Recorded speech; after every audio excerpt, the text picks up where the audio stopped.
Hello students, welcome back to my channel.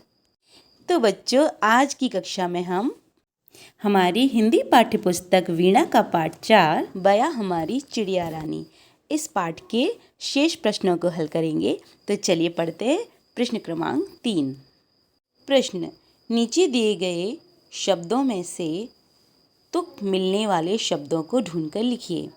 तो देखिए, आपको ये प्रश्न दिखाई दे रहा है। यहाँ पर इसमें पूछा गया है कि जो शब्द दिए हैं उनसे मिलते जुलते या फिर जिनका साउंड एक जैसा होता है, जिनको हम इंग्लिश में राइमिंग वर्ड्स बोलते हैं, तो ऐसे कौन कौन से शब्द हैं जिनको हम जोड़ी बनाकर लिख सकते हैं।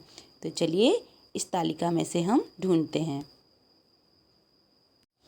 पहला शब्द यहाँ पर दिया है रानी। रानी का तुकांत शब्द होगा, रानी का तुकांत शब्द क्या होगा? पानी। ठीक है। दूसरा शब्द हम लेते हैं लाती। लाती का तुकांत शब्द होगा बनाती। क्या होगा? बनाती। यहाँ हम क्या लिखेंगे? लाती। और लाती का तुकांत शब्द होगा बनाती। ठीक है बच्चों, ऐसे ही हम और भी शब्द ढूंढेंगे, जैसे आकर। आकर का तुकांत शब्द होगा लाकर। ठीक है। फिर शब्द दिया है इसमें कहेंगे। कहेंगे शब्द का होगा तुकांत शब्द रहेंगे। इस तरीके से हम ये पूरी तालिका पूर्ण कर लेंगे। ठीक है। अब चलते हैं अगले प्रश्न की ओर। प्रश्न क्रमांक 4, कविता को पढ़कर पंक्तियाँ पूरी कीजिए। तो देखिए बच्चों, ये जो यहाँ पर पंक्तियाँ दी हैं ये अभी अधूरी हैं, इनको हमें पूर्ण करना है। ठीक है, इनको हमें पूरा करना है। तो चलिए हम कविता में देखते हैं। और आप सभी को आई होप याद भी होगा कि कविता में इन शब्दों के बाद क्या आता है। देखिए, जैसे तिनके लाकर, हाँ कुछ बच्चों को याद भी होगा। चलिए बताइए किस किस को याद है, क्या आएगा इसमें, इसके आगे क्या आएगा?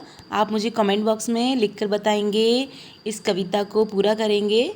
चलिए हम देख लेते हैं। तिनके लाकर महल बनाती, तिनके लाकर महल बनाती, ऊंची डाली पर लटकाती। तो इन पंक्तियों में ये शब्द आएंगे और हमारी लाइंस, हमारी पंक्तियाँ पूर्ण हो जाएंगी। ठीक है। इसी प्रकार अगली पंक्तियाँ भी हम पूर्ण कर लेते हैं। तो चलिए देखते हैं कविता में इसके आगे क्या आएगा। चलिए देख लेते हैं। तुझको दूर, हाँ क्या आएगा इसके आगे? तुझको दूर न जाने देंगे, तुझको दूर न जाने देंगे, दानों से आंगन भर देंगे। चलिए देख लेते हैं हम कविता में। तुझको दूर न जाने देंगे, तुझको दूर न जाने देंगे, दानों से आंगन भर देंगे। ये शब्द आएंगे इन पंक्तियों में और हमारी कविता पूर्ण हो जाएगी। ठीक है। तो चलिए अब आगे बढ़ते हैं और अगले प्रश्न को हल करते हैं। प्रश्न क्रमांक 5, जब एक हो तो तिनका कहलाता है और अनेक हो तो तिनके। नीचे दिए गए एक वचन शब्दों के बहुवचन रूप लिखिए। देखो बच्चों, इसमें पूछा गया है कि जो यहाँ पर कुछ शब्द दिए हैं एक वचन रूप में और हमें इनकी क्या लिखना है? बहुवचन लिखना है। तो पहले तो हम ये जानेंगे कि एक वचन और बहुवचन क्या होता है। एक वचन हम कह सकते हैं कि शब्द के जिस रूप से एक ही वस्तु का बोध हो, शब्द के जिस रूप से एक ही वस्तु का बोध हो उसे एक वचन कहते हैं। जैसे लड़का, गाय, है ना, बच्चा, सिपाही, कपड़ा, पुस्तक, ये सभी शब्द एक वचन के रूप हैं। ठीक है। इस प्रकार से हम बहुवचन भी समझेंगे। जैसे इसमें एग्जाम्पल दिया है, उदाहरण दिया है कि तिनका, तिनका का बहुवचन क्या होगा? तिनके, है ना। दाना का क्या होगा? दाने। क्या होगा इसका? दाने। ठीक है। और अंडा का क्या होगा?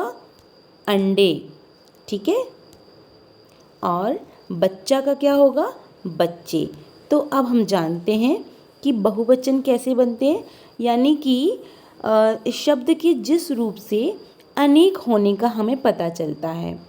कोई भी चीज़ है, कोई भी वस्तु है, जब वो संख्या में अधिक होगी तो वो उसका बहुवचन रूप होगा, ठीक है। तो इस प्रकार से हम शब्दों के रूप बदलते हैं, जैसे तिनका, और इसका बहुवचन रूप क्या होगा? तिनके, ठीक है।